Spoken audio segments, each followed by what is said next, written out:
if you really believe in something and you're passionate, just do it. Like, don't bother about what the world says and things like that. If you really think you're something who is just want to make YouTube videos, go for it. There's nothing Yeah. to lose, you know. Mhm. I'm not saying quit your job and do all this and sit at home make videos. Like, be realistic, plan out your things, and then you can do it. So the first thing I did was I made a website, because once I started making a website, it Yeah. suddenly became real. I have to write it. I have to write what Yeah. the website, what am I doing? Um, Yeah. so that it was no longer just a dream in my head. Okay, And guys, the, remember, make your website first. Finalize everything on, like, write it down. It's basically having a journal, but it's online. Like, exactly. yeah, And it's like a now, mood board for your business. yes, Yeah. mood board for your business. And since it's online, you really think, okay, now I'm going to select, I'll choose this word Yeah. to say this. This starts becoming real. Yeah.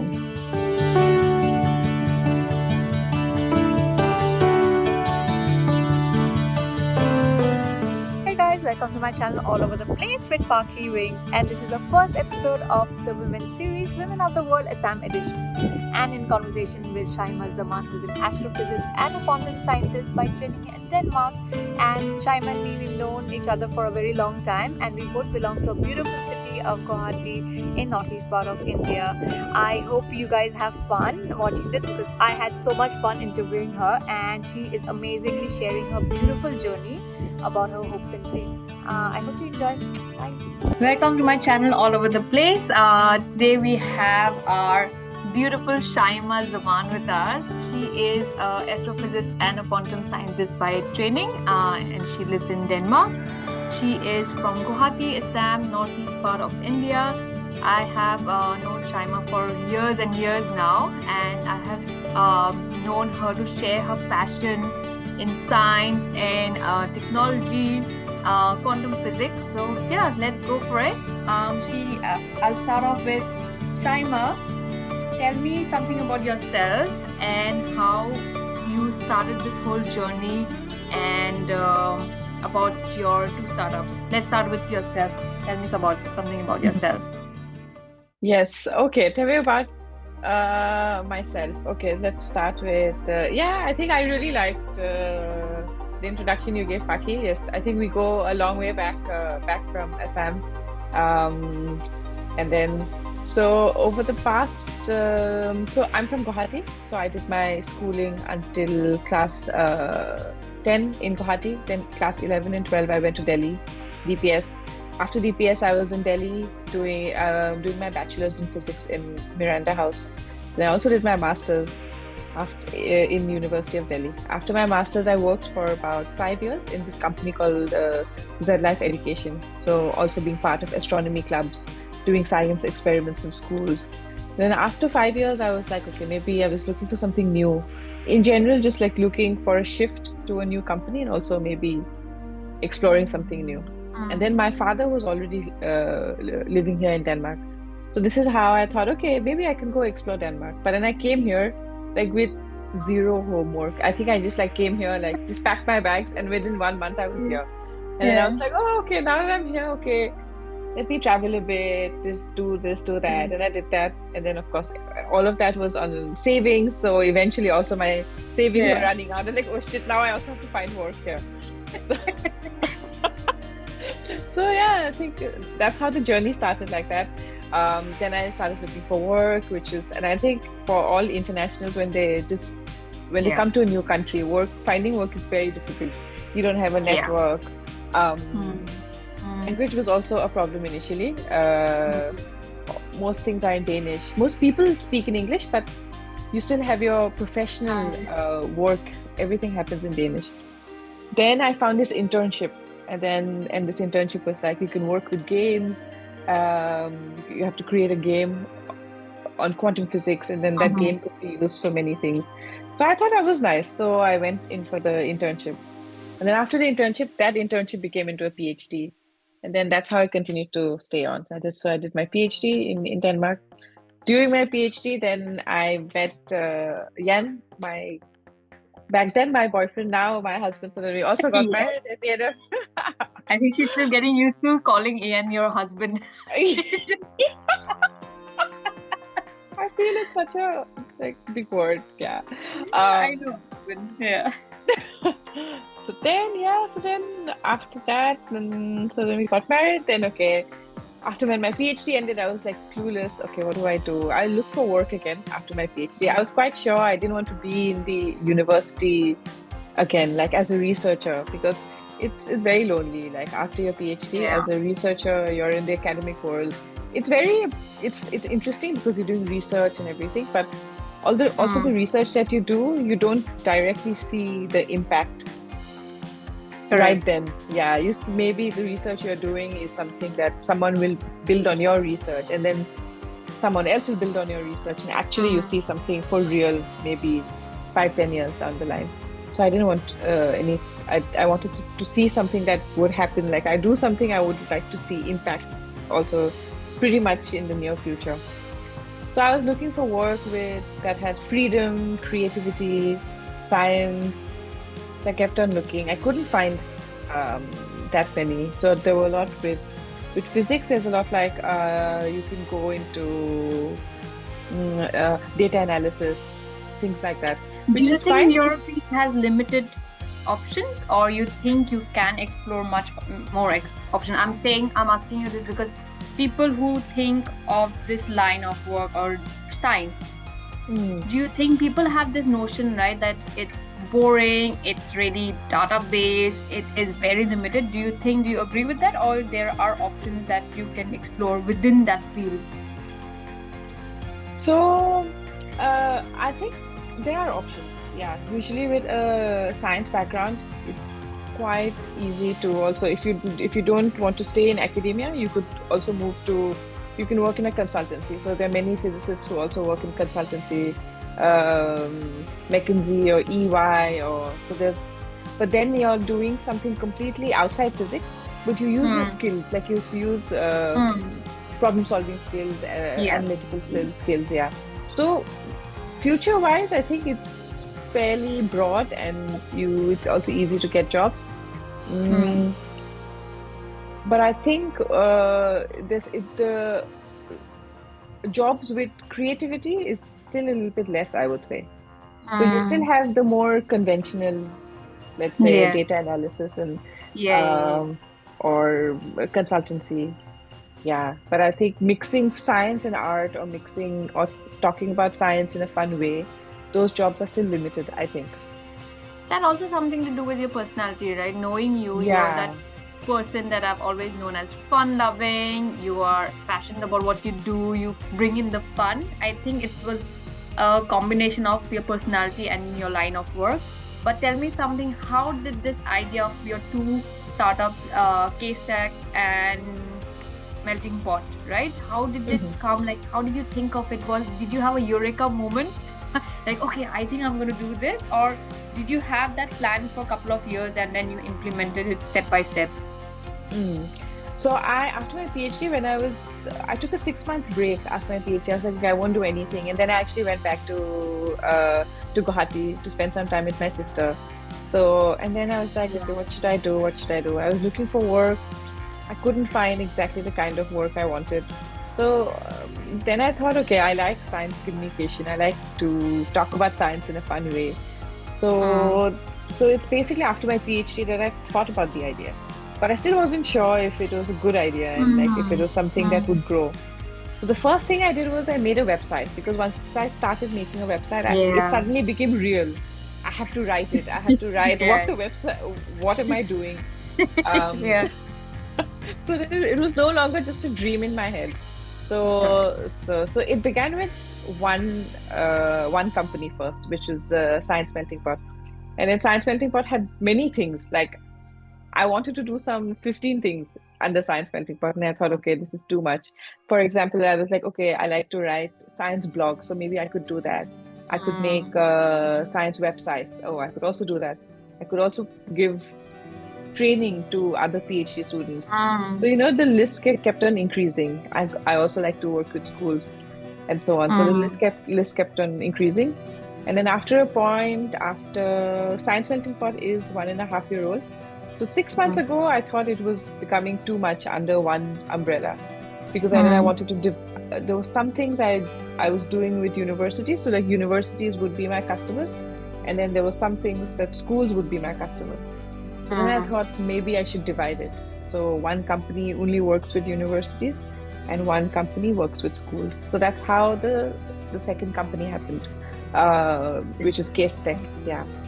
Yeah. So it's interesting how you divided while you were doing one thing, and then you said, okay, this is actually going to work better in this direction, and then you completely separated two things, but you're still the brain behind it. So it's aligning both, but it's one is university based and one is school based, right? One is school based. Okay. Yeah. So my question would be somebody who is in a similar situation, who's moved overseas, okay, for education, like higher education in science and physics.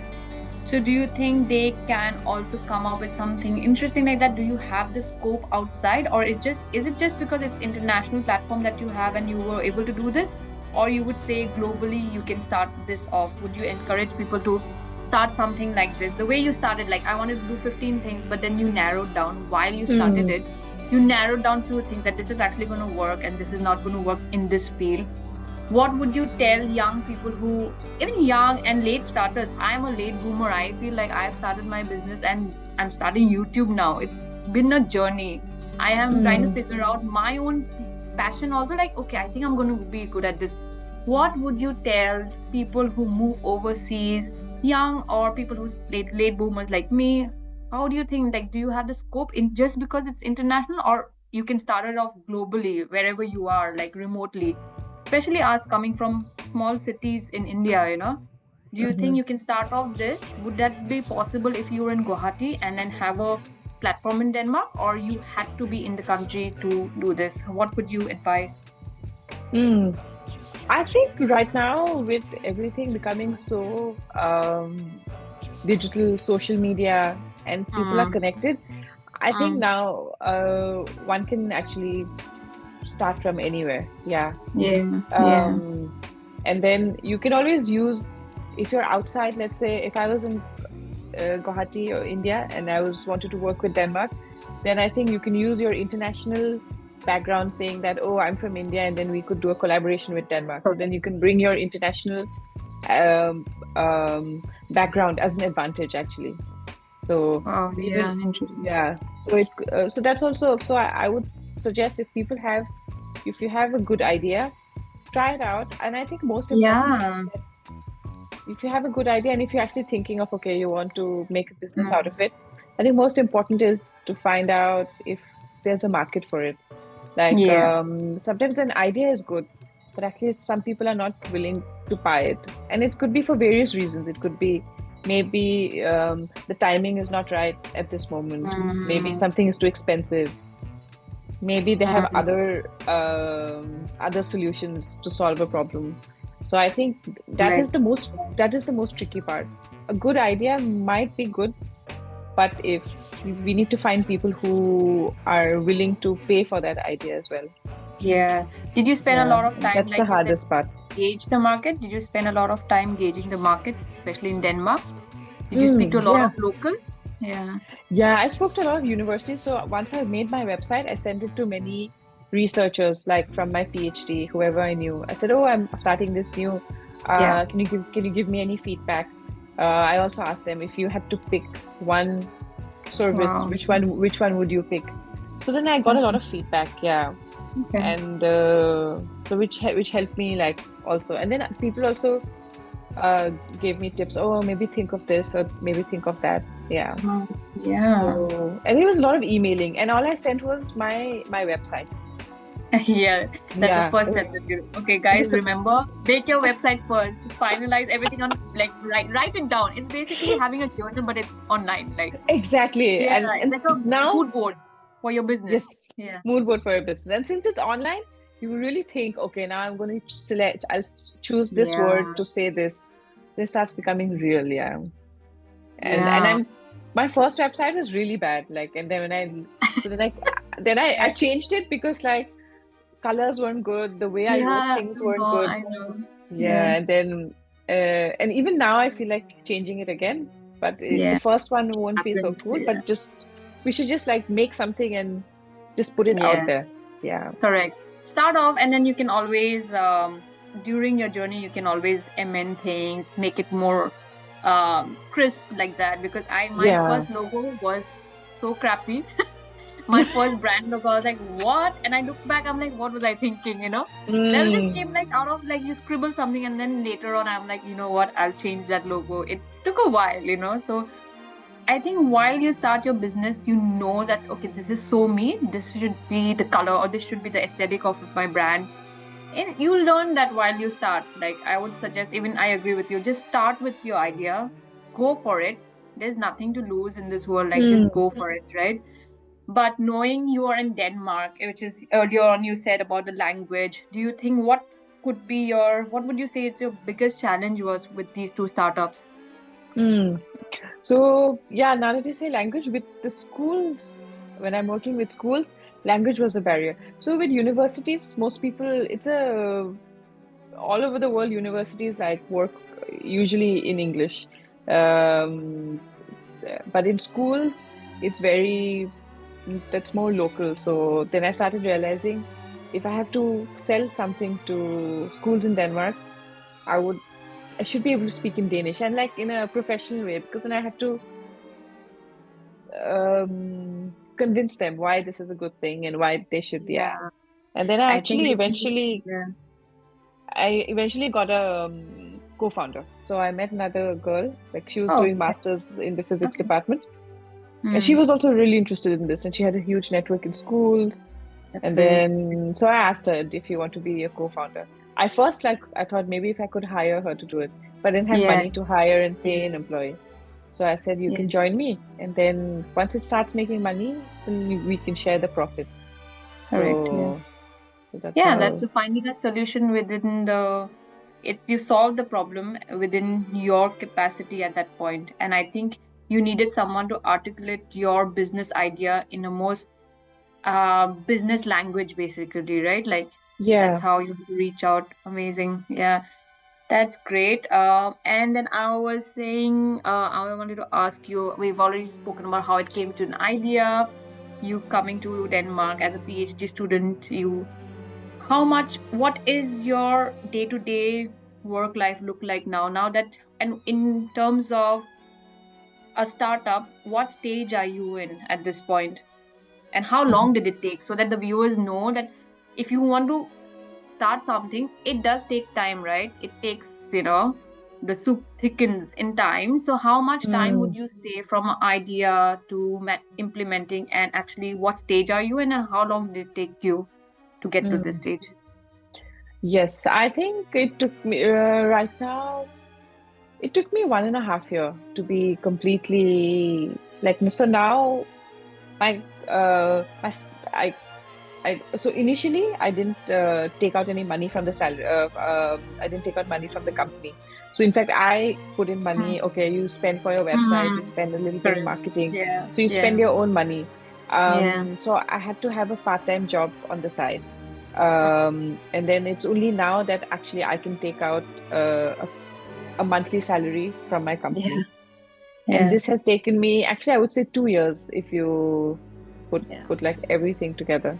Yeah. So, and I think that's the time we should also give anyone who starts something new, that for some people it might also be sooner, but for me it took yeah, 2 years. Yeah. Still Yeah. is not bad where you are now. Tell me about your latest achievements. I think I've seen you going through big panel. You've been a part of panels, right? You've been Mm. speaking in panels. So tell me one of your biggest achievement in terms of starting, since you've started this startup. You've been flying private jet and all, I can see. Tell me tell me something about these are big achievements, and it's like so amazing to see someone who started this on your own. And I mean, I would say you're a one-man army, right? You started off as an idea, you started this thing, and now you're flying in private jets and speaking in panels. Tell me about that. Oh God, it's funny. Yeah, so because actually recently, oh no, okay, this is 6 months ago. 6 months ago, I applied for some grants and some funding. Yeah. So so that funding came through, and it was a very competitive one. Like a lot of people apply, and then you have to go pitch. And then I got that. So that suddenly actually put me in focus in a lot of places here in Denmark, because then they get to know like which companies got the money. So I think Yeah. now that Oh, I can yeah, now yeah. that I can take out money from my company is basically Okay. it's that so it's a EU project which is Hmm. going to run for the next 4 years, and in this EU project, we are a partner of 25 different universities and companies from um, 11 countries in Europe. Wow. So, and then I'm one of the partners as well. So that's a one good thing, because now I have money for a 4-year project. I can also Correct. hire employees. So then I've also hired a couple of employees now. Now I have 4 employees, but they're all part-time, but they do because I wanted. One does social media, one does sales and marketing, one is Hmm. also doing research, and we're applying for more money. So Hmm. yeah, so I think my biggest achievement would be this EU project Hmm. that I got selected for. So Amazing. Congratulations on that. thank you. Sometimes I'm a fangirl. I'm like, oh my God, Oh, that but is so you do sweet, what you do Paki. because no, it's not a like we've known each other for so long, right?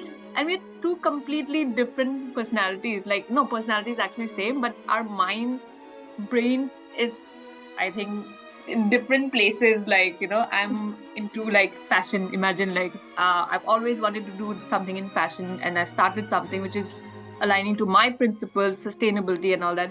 You were into science, but I think one thing that got us together is always food and really weird jokes that only we both get. So knowing you, it is also a fangirl moment because I have seen you, I've known you, and you've actually achieved something which is so authentic to you, to who you are. That is the amazing part because I think sometimes people just follow the rat race, like I feel like if you really believe in something and you're passionate, just do it. Like don't bother about what the world says and things like that. If you really think you're something who is just want to make YouTube videos, go for it. There's nothing to Yeah. lose. Hmm. I'm not saying quit your job and do all this and sit at home make videos. Like be realistic, plan out your things, and then you can do it. So yeah, big fan girl. Your achievements, and I would hope you go even more further. And I think then I can say I had her interview first. She was on my YouTube channel. So yeah, but again, to give a lighter note, what would you say? Like, so now that you have this your own thing and you're growing big, do you ever feel like, oh my God, I've started this something really big?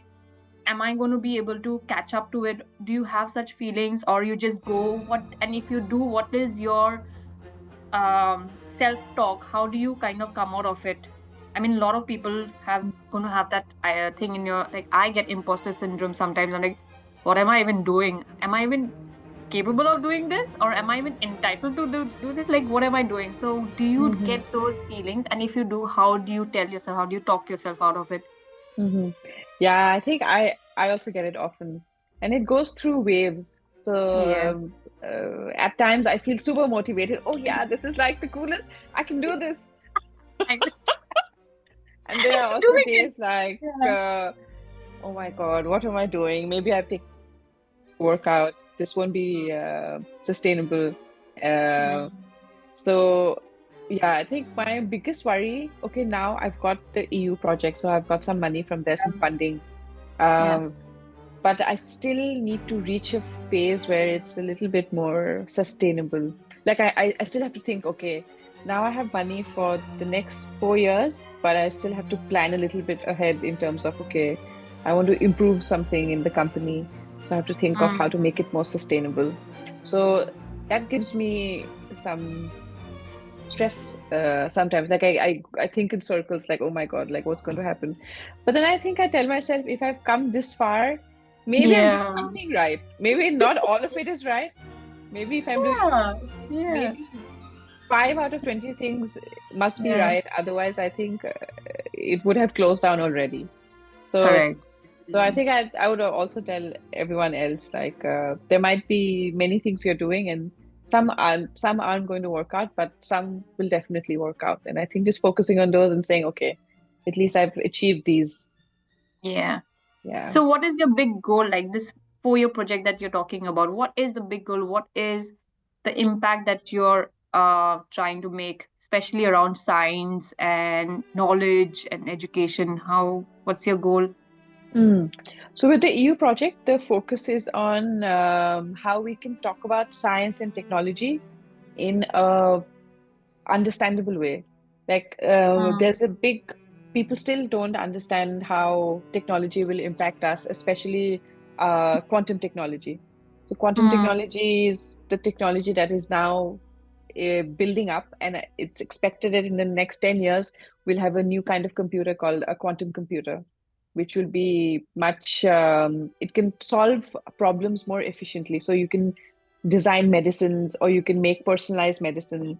You can also find solutions to climate change problems. But it, but I think so much research goes on, but researchers are not trained to communicate this to the public correct. properly. Yeah.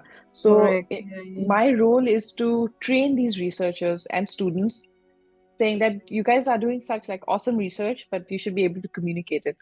Yeah. So we give them that training. So how to write a blog. If they're making a video, how should they make the video? Like what should they put?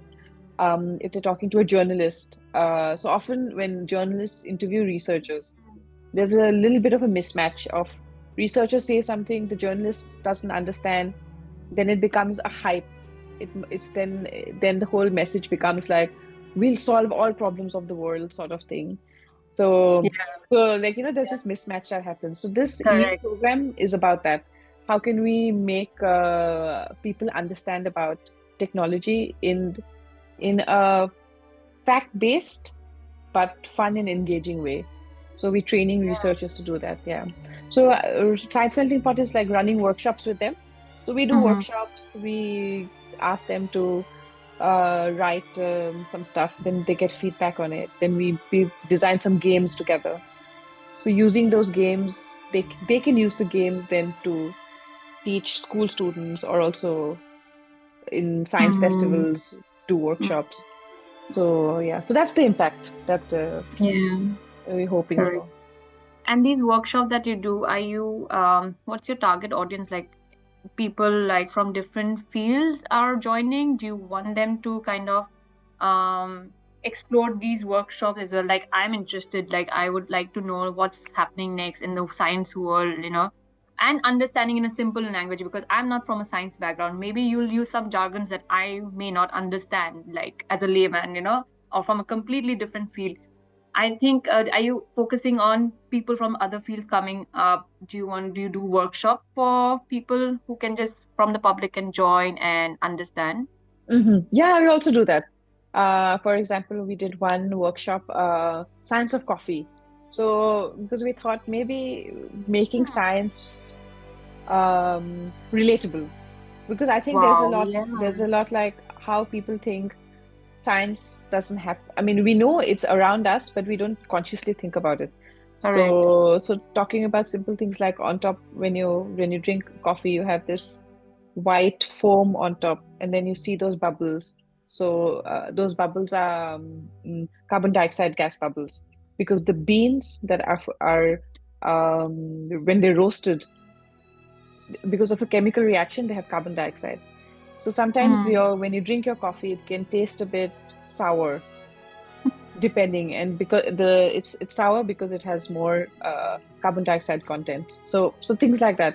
So when you go select beans, you can take this knowledge with you and say, okay, if this bean has been roasted in a certain for a certain while for a certain Yeah, temperature, yeah, so yeah. it has more carbon dioxide content, yeah, and so on. So I we see. did that, which I'm was a going to fun use one. this. See, like from a coffee lover and Mm, mixing science with something that I love, I would mm. next time go to. I usually buy coffee beans from roasters, and then I can go and actually show off some of my science skills. See, Like what's the temperature? Is it gonna be sour? How much like bubbles? And like every time I'm gonna see a coffee mug and I'm like, hey, now I know the science of it. So I think it's so interesting and so cool that people can just relate everything. As you're saying that science is everywhere, it is important for us to relate to things that we do it every day, right? Simple drinking coffee and bubbles. Who would have known? If you didn't tell me, I would have never known. I would have never even thought like that. But now I'm going to Mm. think about it. I'm like, oh, I'm a bit educated about coffee, something that I love. I should know more about it. It is really cool. All these workshops, I would like you to share with us and maybe send us some links while when we put this up. Guys can click on the link and follow your page. And for more workshops coming up, we'll keep it posted in our page, in our YouTube page as well. And yeah, Cool. Yeah. I'll share lots of links and pictures I have. yeah, that's interesting. Yeah. Amazing, Shaima. I am so excited. I wish we can go on, but I think it's quite late for you. Even figuring it out. See, like digital world, like we're figuring out like it's late night for you, early morning for me. Like, okay, let's make this work. And guys, just so you know, we really struggled initially to get this meeting uh, recorded and things like that, but we made it happen. So don't give up on your dreams, I would say.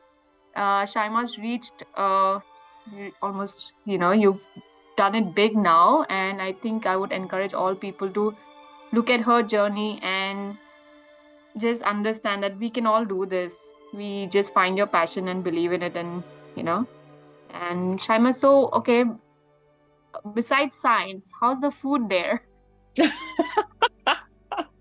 Yeah, food here is they have these special kind of open bread sandwiches. Those are the famous sort of Danish sandwiches. Those are interesting. I like those. Then I like there's a lot of potatoes with meat cuts, different meat cuts. So Cold cuts, I like no, mostly like meatball, I would say. So mm, yeah. mm, But in general, I like the it's food here is I've noticed is very practical. And it's quick to make yeah. as opposed to Indian food where you cook for 3 hours and you eat for half an hour. And not just one course. You have to make like 3 courses in one meal, right? Yeah, Yeah, yeah, like I totally understand that. And I think yeah, nobody's got the time to cook. Just eat meat and go. Get out of yeah. the Just door. to take bread, put some stuff, yeah, and then Yeah. I think I'm also mixing my Indian cooking because I love Indian food. Coming to New Zealand, New yeah, Zealand me is too. I also like got Indian food. spice and all that, but it takes so much of prep time. Indian food is quite extravagant like that. You have to prep, you have to marinate, even if it's a meat dish, and then you have to have some condiments with it always. Indian food is not just Mm, about like just pasta, like Italian is just pasta with things cooked together. We have to have condiments. If you're making a sabji, you have to have a rice or roti with that. So yeah, Indian food is luxury basically here for me. okay. Otherwise, we survive on tuna, chickpeas, Tuna on the chickpeas. go meals. No time. Yeah. Mm. Yeah. I see you also bake a lot. You have Yeah, different I things you actually bake I've and started. No, I don't bake so much anymore. I don't have the time, but I whenever I do, I passionately get into it because, as you know, mm, I've always been a baker. yeah, yeah. Yeah, but I think I'm more into like quick meals now, like a lot Mm, of hacks that I've learned coming to New Zealand mhm, because we don't have time to make 3 meals a day. mm, Actually, initially when I came to the country, I actually made 3 meals a day. It was insane. I don't know how I mm. did it. I'm like full like Indian with rajma and rajma chawal, this butter Oh, chicken, okay. everything. I'm like, I can't do it. Yeah, it takes way too long. Yeah. Yeah. And I think we'll call it day and night for Yeah. you. We go on Okay. with my weekend. You go on with your sleep, good night sleep. And thank you so much for sharing. And maybe once we can catch up again and maybe have a little catch up on how your 4 years project going on and what are the next big things happening. And I'll keep you guys posted as well. Thanks, Shaima, for your Thanks, time. This is Paki. This is fun. really nice. Yeah. This I'm is so nice. This is like educating. Like we know so much now about science. guys, like even like for me, I'm like I don't understand science the way you do, right? But if you explain, if coming from Shaima, I would like listen like intently. Okay, Shaima's saying something. She knows what she's talking about, so just bloody listen. Yeah. You better carefully listen when I'm talking about sustainability and fashion next time. So Okay, yeah. ठीक है. Yeah. No, I'm also interested. I want to know more. I've been looking in like just for myself only. Yeah, fashion, sustainability, and lots of things. Yeah. No, I'm Yeah. super interested. So Cool. I'll also follow your stuff. I've anyway been following, but even more. Yeah. Hey guys, I hope you had fun. This was so exciting. Shaima, thank you so much for being a part of the Women's Series, Women of the World, Assam edition. Guys, there's much more coming up in the series, and we cannot even wait. We've already touched base on the second interview, so there is gonna be some more exciting content. Please stay tuned, follow my page, subscribe, and we'll see you soon.